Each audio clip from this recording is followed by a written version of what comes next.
There's just so much. You're listening to a Mamamia podcast. Mamamia acknowledges the traditional owners of land and waters that this podcast is recorded on. Hello and welcome to Mamamia Out Loud. It's what women are actually talking about on Friday, the 8th of December. I'm Holly Wainwright. I'm Mia Freedman. And I'm Jessie Stevens. And on the show today, the men who deliberately stand up women on dating apps just to torture them.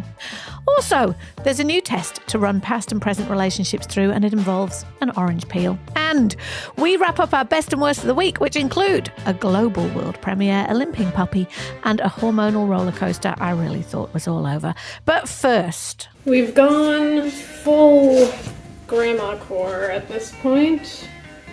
Oh, these aren't slippers. These are just my shoes. It's part of the outfit. In case you missed it, grandmas are cool. And just in time, I say. Oh, weird. That's funny. I know. Yeah. It's breaking news. Yeah. Finally, I have some help in the rebranding of this life stage that it so desperately needs. Except the weird thing is, the ironic twist is that it's not about actual grandmothers being cool. Oh, no, because it's fashion. That means it's about 23-year-old women cosplaying grandmothers to be ironic, right? And for a laugh. Grandmothers in the way we used to imagine grandmothers, like purple hair, knits. Comfs. Yeah. Remember those comfs shoes? A nice slack. There's a hashtag called Grandma Core that has over 200 million views on TikTok, and it's been championed by celebrities like Bella Hadid and Emma Chamberlain, who are women who are in their 20s. If you think like a mix of vintage but not cool vintage, like old-fashioned elements. So like knitting, crocheting, quilting, sensible shoes, knitted sweaters, knee-length skirts, eclectic patterns. Do you like when you see it on these women? Because I looked at this story and they're on the catwalk. Do you like the way it looks? I do, because I think that the juxtaposition of anything is cool, right? It's like when young women a few years ago started dyeing their hair grey. It did look really cool because it was very unexpected, whereas women our age, grey, has a whole other subtext to it. So I think it can look interesting on really young women dressed like grannies. I reckon this plays into the theory about, I think it's called like the hemline index, which is that when the economy is booming and things are going really well, we're all about the miniskirt. And then when there's a recession, the hemline gets lower and lower. Is this because we can't afford to what? It's not about what we Fake can tan afford. Alex. Exactly, Holly. That's exactly it. No, it's meant to be about social conservatism. We get very conservative during times of economic hardship. Oh, that's so we all dress like grandmas. At least grandmas wear pants, so no complaints here. Rob spends much of his time chadfishing. If you don't know what that sentence means, I'm about to explain. Until yesterday, I'd never heard of this term. SBS's The Feed has published a confronting investigation about the trend of chadfishing, which is a portmanteau of the word chad, that's internet speak for an attractive man, and fishing, which is from catfishing. Chadfishing is when men who feel bitter about being unable to find a partner target women online. So on like a dating app, they use pictures, because catfishing is about looking more attractive than you really are. Pretending to be someone that you're not. Yes. Yep. So they use pictures of male models and then bait a woman to go on a date, and then they never show up on the date. Rob is in his mid-30s. What's the point of that? Revenge is the short answer. Torturing women. Yeah. So like to humiliate them by standing them up. Yeah, exactly right. Rob is in his mid-30s, he doesn't have a job, and he lives in a shed in South Australia. And he told The Feed that he arranges these dates. He will find a bar on Google Maps or in the city somewhere, and then he will stand a woman up for being, and this is quote, too fat or looking different from their pictures. And will he tell her that? Yes. When the person says, like, where are you? Where are you? God. What's happened? He's particularly proud of one instance where he made a woman travel 150 kilometres for a non-existent date. He says, yes, it's revenge on the women who have rejected him. He posts about this hobby on incel forums.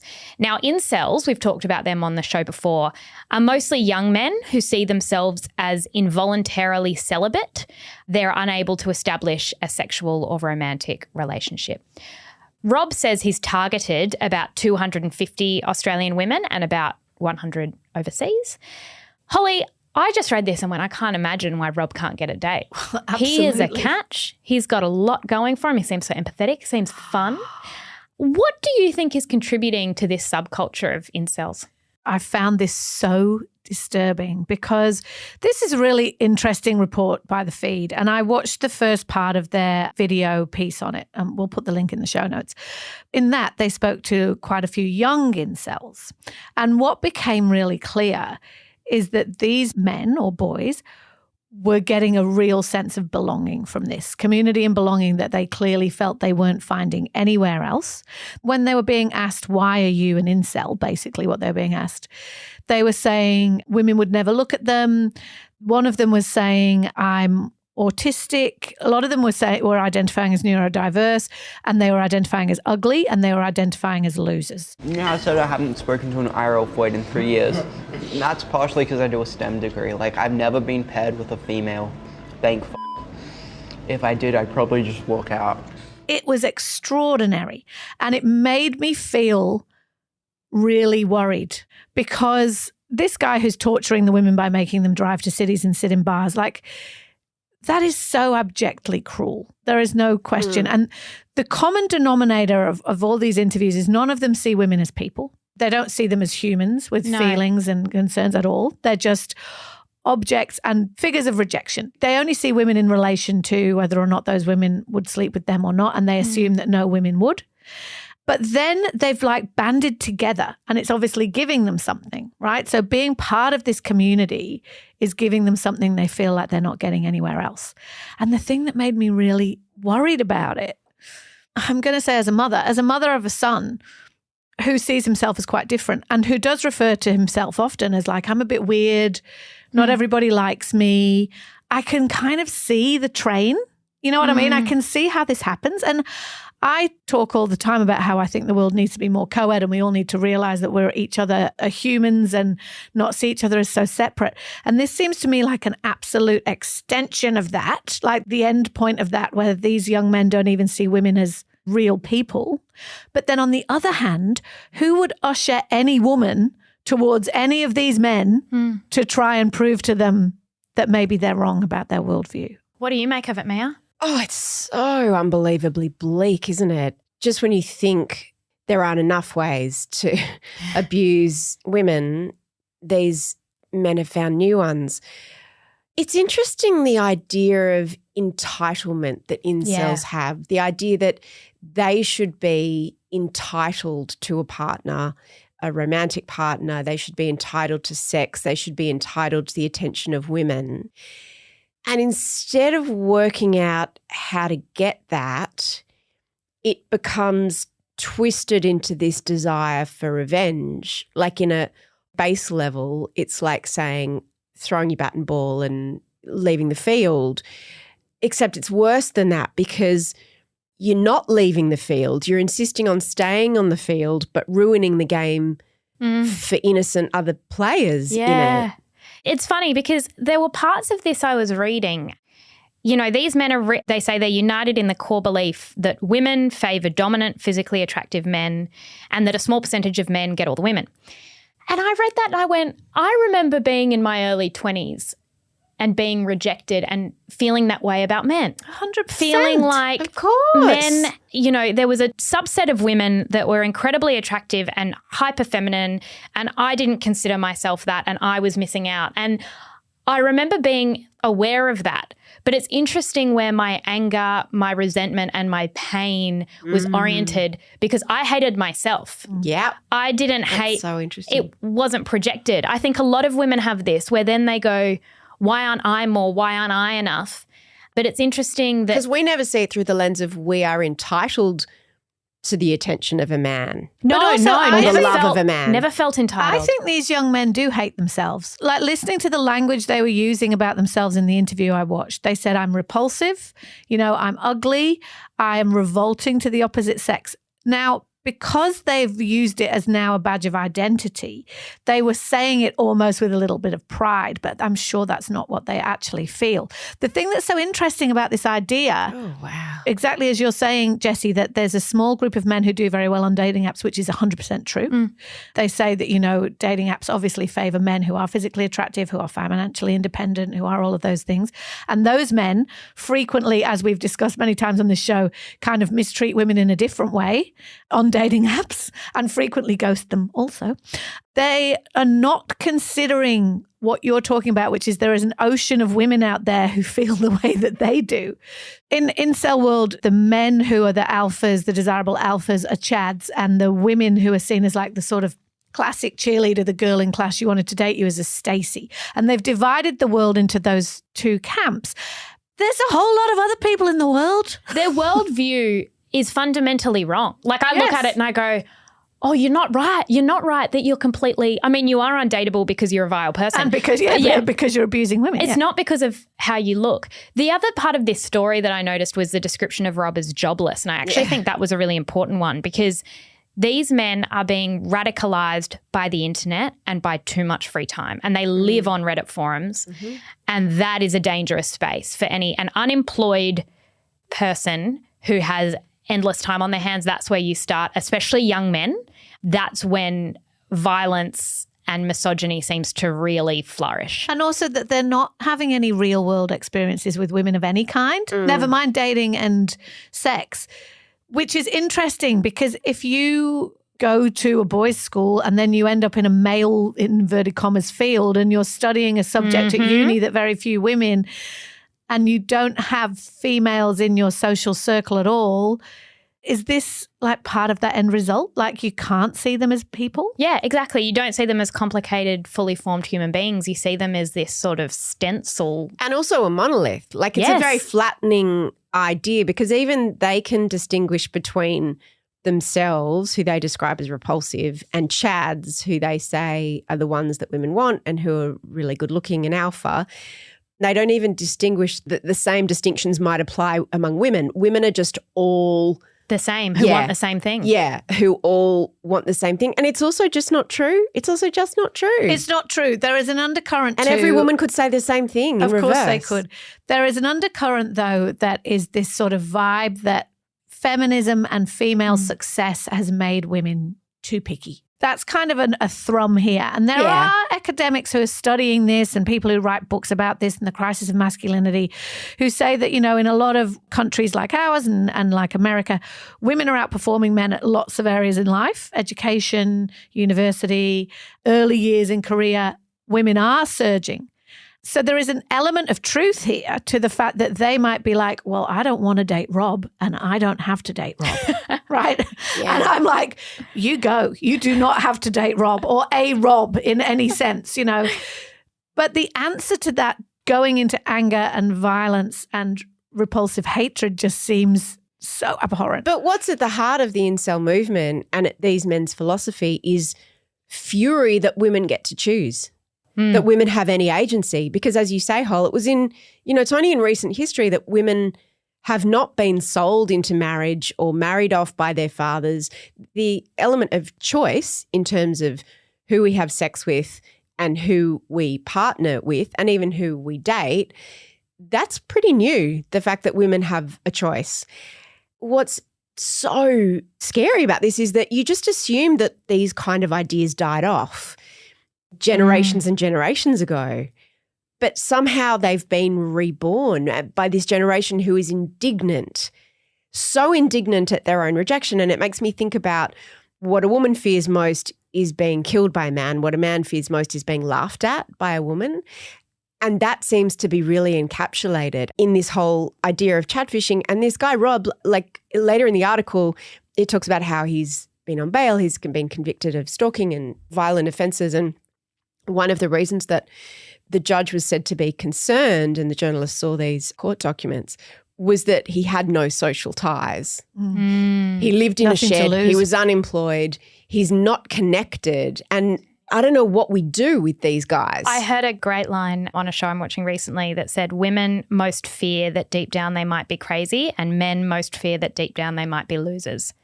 And I think that really speaks to this. That's also really true. I did find one silver lining though. Can I leave Please. you with it? Because I know lots of women who have been stood up on dating app dates. Lots. One of their worst fears, I mean, obviously a flippant worst fear, not the ultimate one, is that the guy comes, looks through the window and goes, no. At least this has shown us that at least in some of those cases, that's not what happened. The guy was 150 kilometres away in a shed. Yeah. Alone. Did not reject you in any real way at all. He was just playing a sick game in his sick little mind. And you are beautiful. Mamamia out loud. Mia, would you peel an orange for me? I don't know how to peel an orange. Do you know how to peel an orange? In theory, I do. Okay. I wouldn't enjoy it, No, but if you I thought you asked wouldn't. me to, I'd be kind of taken aback, but I would do it. The point is not that I ask you. I thought not. I thought she wouldn't. The reason I'm discussing this is because there is a conversation going on around the internet about something called orange peel theory, right? It sounds stupid, but it's actually quite profound. Now, it's called that because it's about how in healthy relationships, but not just romantic relationships, friendship relationships, workmate relationships, the idea is that the healthiest ones are the people who would peel an orange for you. They're the people you want. They're the keepers in the world. Basically, someone who will do a little thing for you to make your life easier without being asked. Someone who's thinking about you and your needs. Now, online where this has been taken off, it's not really about orange peels, of course. People are posting things like, my orange peel theory is that my partner always fills up the car for me when they know I've got to drive somewhere tomorrow and the car's nearly empty. My orange peel theory is that my boyfriend will always help me take off my boots. This woman posted a whole thing about how she'd explained orange peel theory to her partner, and then she was sick in bed and was too tired to go and get her phone charger, and he went to get it. And when she said, "Oh, that's so nice of you," he said, "Orange peel." Oh. So this is kind of like real world applications of orange peel theory, right? So is it more than kindness? It's the idea that someone would do something, a little act of kindness for you without you having to ask them because they know it will make your life a little easier. One of the videos you'll see everywhere when you look at orange peel theory is actually from a boy band, I think from Korea, who are sitting in an interview and one of them is trying to peel an orange and the other one just wordlessly takes it off him, starts peeling it and handing the segments around to everybody else. So it's like that sort of it happens in friendships as little well, yeah. act of, here, let me do that for you. Act of service. Would you pass the orange peel test, Jessie Stevens, in your important relationships in your life? I failed it yesterday.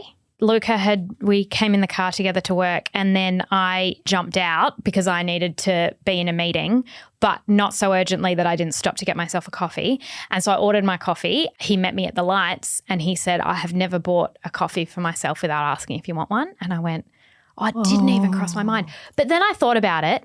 You're a terrible person. I thought that and then I went, no, I peel my oranges. My acts of service are, I like picking him up from places because that's a really helpful thing to do. And because he's trapped in the car and he has to talk to you. Yes, maybe that's it. So I think there's something in that for you too. There is. Yeah. I'm like, get in, tell me about the gossip. If I'm out, I always say, can I get anything? And I try and get him a snack that'll just make him happy for later. I've also noticed that since I've been breastfeeding, every time I sit down, he will make or bring me food because he knows that I'm stuck. Because this is what it's about too, is that there's grand gestures. Your partner flowers or a diamond necklace or whatever. It's actually so much kinder to sit there on the couch, and I've done this and gone, oh, I feel like chocolate. And Luke is saying, open the fridge. And I just go, that's love. That's love. You preempted it because he's stocked it for me. Yeah. And I'm like, does life get any better than that? Mia, are you an orange peeler? Oh, I don't think I am. My husband definitely is. I mean, he spends his life peeling oranges for me. He spends his life trying to make my path easier because he knows my path is not easy, mostly because of obstacles I've left in my own way. So he goes and removes the obstacles. Yeah. Whereas I am very self-sufficient, but at the same time, he'll make a cup of tea for me every morning. He'll always bring me tea. Sometimes I'll just make one for myself and not think of making one for him, which is awful. It's so awful. What would you say to do if anyone's listening and they're going, I would like my relationship to be more like that. What do you reckon? How do you start getting a more orange peel vibe in your relationship if you're at a stalemate? I think if you look at it through the lens of how can I surprise and delight this person. I was talking to Julia Baird about her book on grace last week, and she was talking about the thing with grace is the reason that it's different to kindness is that grace is undeserved act of kindness, thinking of their needs as much, if not more, than your own, like putting their needs before yours. And when I was reading this, I really thought about parenting because I thought about that's actually what parenting is, orange peel theory. It's doing stuff and it's thankless because they never appreciate it. But then because my kids are getting older, I'm like, when do I stop? Also, because I haven't always been good at orange peel theory with them, I would feed them until they could feed themselves and then I would sort of stop and leave it to them. And so now when I will do something for them that's an orange peel theory, it's actually really sad. They'll just go, what are you doing? Like, look at you, mumming. I don't agree with that. We had something recently where Luna was sick. This is when she had COVID. And before we could even ask for help, on our doorstep was every medication she could possibly need, a humidifier, snacks for the family, and guess who would drop them off just before you're very the generous. chemist You don't closed. even know it. But do you know the difference? I'm very good in a crisis. I know exactly what's required in a crisis. A crisis is adrenalizing, right? So there was a need. It was a special circumstance. Whereas just the everyday, like I can't organise to just drop someone a meal. And I think that's what orange peel theory is. It's not about a crisis. It's about I have to force myself because I've said on this show before, like I think I am quite a selfish person. And I don't think Brent is at all, my partner. And also I've got friends like my friend Penny who is endlessly doing things for other people, possibly to a fault sometimes. I'm like, babe, put your own oxygen mask on, all that stuff. If Brent and I are working from home, for example, which we both do on a couple of days a week, and I'm going to make my cup of tea or my lunch, I very often just forget his entire existence. because you're in your own head. I'm in my head and I'm in my head a lot and I'm thinking about things. But then what I do is it's hurtful though. I do notice, but that I do it more when I am stressed or a bit grumpy with him about something. So it's probably not as much of an accident as it appears. It might just be my passive aggressiveness as well. And so I have to pick myself up on it and make myself go, no, why wouldn't you make 2 cups of tea? You know, it's not actually more effort to make 2 cups of tea than one. And you have to force it. The thing as well is that it's not about point scoring. It's about giving for the sake of giving. And I was reading an expert saying, if you feel like this is lacking from your relationship and you're going, I wish we were just every day doing kind of things for each other, the first thing you do is model it. So you make the 2 cups of tea and, you know, maybe show them a TikTok video about orange peel theory. Because it can be so corrosive. I think when there is a real orange peel imbalance, it can be incredibly corrosive because that's where resentment builds. 100%. So the next time that someone just gladly peels oranges for you or brings you some unpeeled oranges, know that that person really loves you. Hi Mia, Jessie and Claire. I've just finished watching Strife, all 8 episodes, and I just had to send you a message just to say how much I bloody loved it. Fantastic. Asha Ketty was incredible, naturally, but I also loved how all of the actors had made their characters have some kind of a story arc. Like you could really believe in each character and you were invested in, what happens to them now? Brilliantly set up for season 2. Well done, girls, and everyone involved. Bye. If you want to make Out Loud part of your routine 5 days a week, we release segments on Tuesdays and Thursdays just for Mamamia subscribers. To get full access, follow the link in the show notes, and a big thank you to all our current subscribers.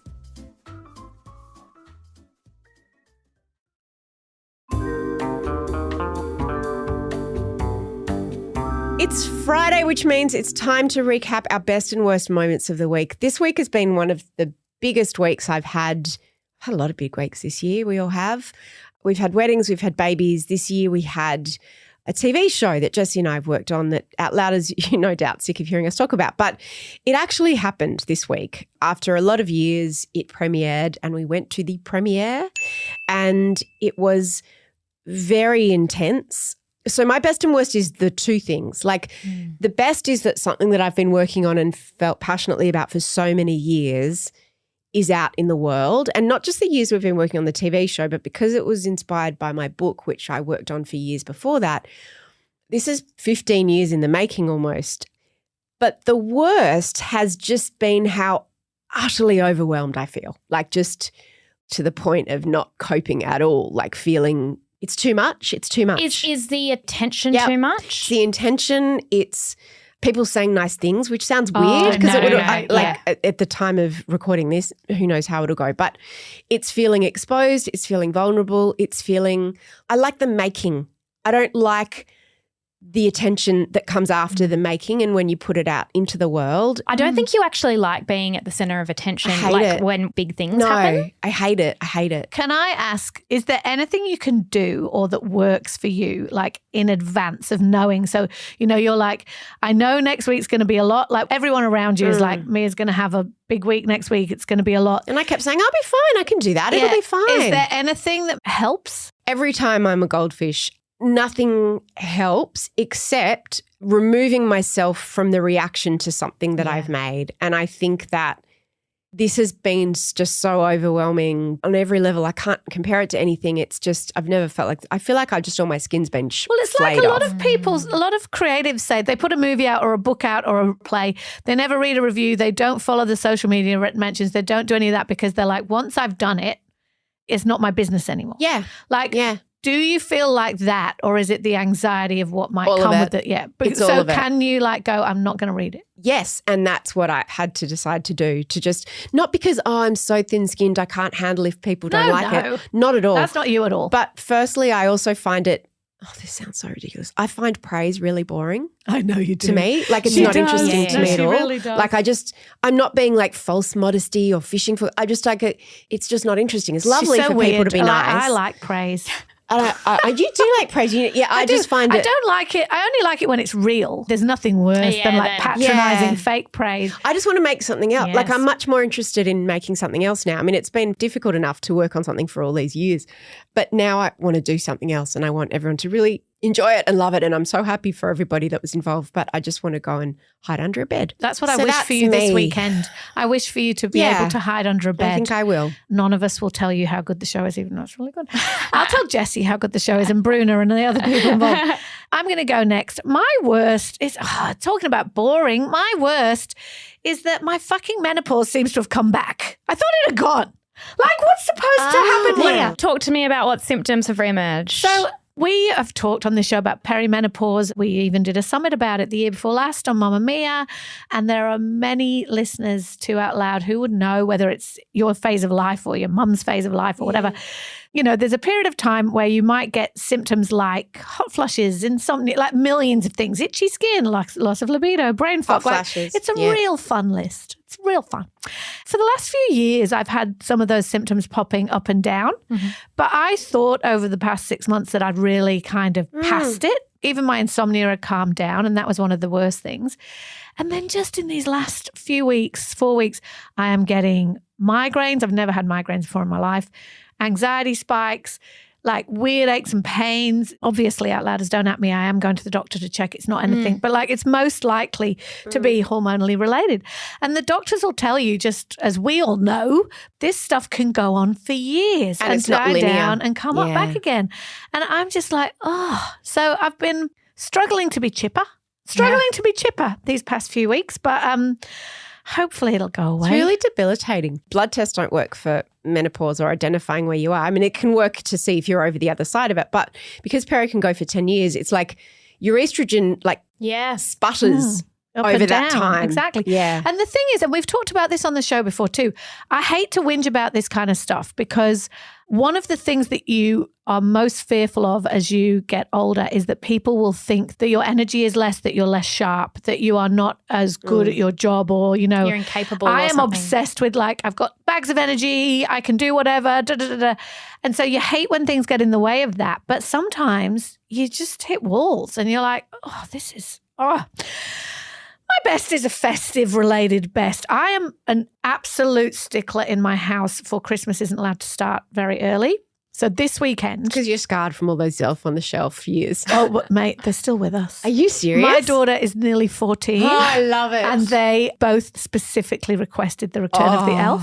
We've made it now a tradition that is inescapable. You're and it's just part of Christmas. I think they'll be 40. They'll be 40 and they'll be coming home with their children and they'll be like, where's the elf? And they're like, it was there last In the time. bin. It's got to move. I'm a real stickler for like the tree can't go up until nearly Christmas. We're not allowed to play Christmas music. Why? I'm just... Why are you so grinchy? Because I love Christmas and it's magic. And You so don't I wanna like it dilute to be it. a special little world. So when does the tree go up? When I was growing up, and this is also probably childhood, we didn't put the tree up until my birthday, which is the 20th, 5 days before Christmas. Wow. Every year. So I've been beaten down by my actual family and now we'll put it up this weekend, so the 10th. The 10th is tree day, 10 days early. Yeah.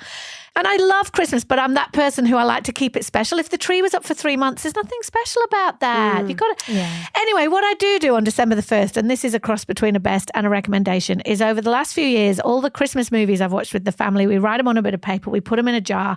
The jar gets dusty in a cupboard for the whole year. And on December the 1st, the jar comes out and we all get to pick out our Christmas movies and we watch them. And that is fun. All at the same time? No. So it's like Friday night, we're going to watch a Christmas movie.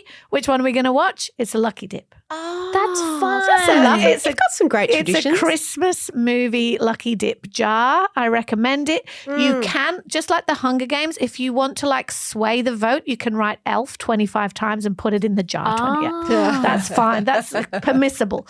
Yeah, you put it in the jar and then whoever picks it out, you get to watch that movie. That was my best. My best and worst are all mixed into the Strife premiere, which was on Tuesday night, which was just a big... You were great. You were both great. Big day. Jessie hosted. So like a red carpet and it was big. I got to work and because I was going to be out all day at work and then the premiere, it was just the babysitting puzzle was very, very difficult. So I had my breast pump. Got to 3 o'clock. I went, I've forgotten the motor bit. I've got and I had it on. I just didn't have the bit that actually pumped the stuff. And I was like, I can hand express in the toilet, but I think I need my motor. So anyway, had to run home. Luca and I ran home to get the pump. And as we walked in, the dog didn't come downstairs. And we were like, that's unusual. Chili is limping. Something isn't right. Oh, no. It was, and this is, we've got to be in the premiere in, 20 minutes for a sound check. Luke has gone, is this a paralysis tick? Like he's freaking out. So then I was like, I've got to go to this thing, sort the dog. So went there. He had to take the dog to the vet. It did sound a lot like, the way you described it sounded a lot like a paralysis tick. And we've had ticks on our dogs before and we've lost dogs to ticks before. Yeah, it's in our really family, scary. And so, look, Luca's mother it's a TV show and there's a red carpet and he's at the vet with Chili. And then Luna showed up in her tutu. It wouldn't be right if it was any other way though, would it? No, then Auntie Coco turns up with Luna. With Luna in a beautiful, I'm surprised that news.com has not talked about Luna's outfit because she was wearing a beautiful maroon tutu number. And shoes. Bought from Bonds. Mia bought the tutu and then a sneaker, which is very Mia inspired. It's her first shoe. I just watched your dad grab, Coco was like, here, and he was like, yes. And that was so cute. She had the best time. She was just like, getting this is my passed first around red all carpet, Rellos. loving it. And then I had to introduce the show. So I get up. I'm like, look at me go. In I'm front of all these introducing celebrities. it. There's Alex Dimitriadis, there's Asha Ketty, there's everyone's there. There's my husband with the baby in the carrier. And I was like, I don't know why everyone says it's so hard. Anyway, and I'm introducing it and I'm like, welcome to the world premiere of Strife. And everyone clapped. And I went, Luna hates clapping. She fucking hates clapping. It really scares her. And I just hear, wah! In the middle of this thing. And I'm going, oh my God, they've made the show. And it is my baby losing her shit. It was so Like, perfect. sorry everyone. Talking about navigating motherhood. And then everyone turned around to watch Luca excuse Oh, himself with a the screaming cute baby little strapped to his baby. chest. Rest of it went brilliantly, brilliant Q&A with Mia and the writer and the director, and it was all wonderful. And then at the end, I was like, I'm going to have a drink now. And I get like, look at me nailing it. I'm nailing it. And I go to grab a drink. And Mia, your mother-in-law, came up and we were talking about Luna and something was stirring in me. And I went, no. Oh, no. No. and I look down and I have leaked through my silk dress just on one side, and I have a big patch of where the milk has come out. And I was like, are you serious? And so, look, I just covered it for a little bit. And It could have been so much worse because when you heard her cry and you were standing on the I could have gone. stage, you could have gone That then. would have been fun. Would have been so would have perfect. We need to make that happen. A bit of fun. We've got a photo of it just so the Outlouders can see a bit of BTS. But look, it was the best of times. It was the worst of times. And the dog. And the dog, She's all oh my right. God. She has swimmer's tail. Who knew that was a thing? She strained everyone. She can't even swim. Everyone who is Where's she worried been about swimming? She hasn't been swimming. She just got exercised too much and she strained a muscle in her tail. It's affecting her balance. She was too And happy she's she got to be wagged it too rested. much. She's got to be rested. So Chili is on the mend. I did not know you could sprain your tail. Me neither. I've got a recommendation. You know how we were talking on Monday about how we're going to recommend gifts that we should buy people? I would love people to buy me fancy skincare for Christmas. Putting it out there because you don't want to buy it for yourself. Or you might get a voucher. Or you might get a voucher. And so I think that there are some people among us who would like a beauty recommendation for a present. And so I'm going to give you one. And I'm going to give you a expensive one and a not expensive one that does the same thing. Because I've been obsessed, obviously influenced by Mia and Paula and Leah and all the clever people in the world. But one thing that has really helped my skin this year is using more vitamin C. Can you remind me why I need that? Vitamin C makes you glowy. It's brightening, they say. It's brightening. Okay. And not everybody can tolerate it. If you've got really sensitive skin, it's not necessarily the best. But my skin, it's like an old boot. It's fine with the vitamin C. So, and I've really noticed a difference since I've upped my vitamin C, right? And there's a really fancy vitamin C cream that, like, there are some really expensive serums and stuff. But I also love a moisturizer, and that's a better present than a serum. It just feels more luxurious. It does, yeah. And there's a really beautiful, luxurious moisturizer by Sunday Riley. And it's expensive, but it's brilliant. You can buy Sunday Riley online or in Mecca.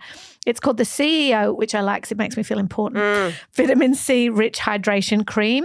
I just finished that. Funnily enough, how great I've got is an it? empty. That's my most Do recent you empty. rate it as well? Yeah, I do, but I like a C ferulic. Yes, that's really but bougie. Giving someone a serum as a gift feels a little passe, Whereas as you would say. I think that giving someone a lovely face cream Yeah, feels nice, but I a agree. serum feels a bit pointed. pointed. Yeah. Yep. Yeah.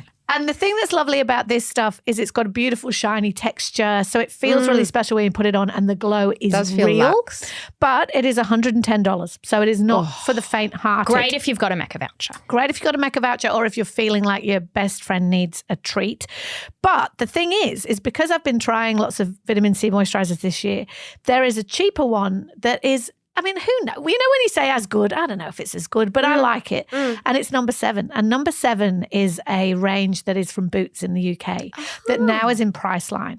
And their stuff is really good because Boots in the UK is a massive, massive chemist brand. So their research and development and all that stuff is top notch. So number 7 stuff is affordable, but it's good quality. Yeah. And they do a moisturizer called Radiance Plus Vitamin C Daily Brightening Moisturizer, $29.99 in Priceline. So not quite such a fancy prezzy. Great treat for yourself or, you know, or a great Stocking present for filler. someone. Yep. So those are my beauty recommendations this week. Thank you very much for coming to my Vitamin C TED Talk. How outstanding.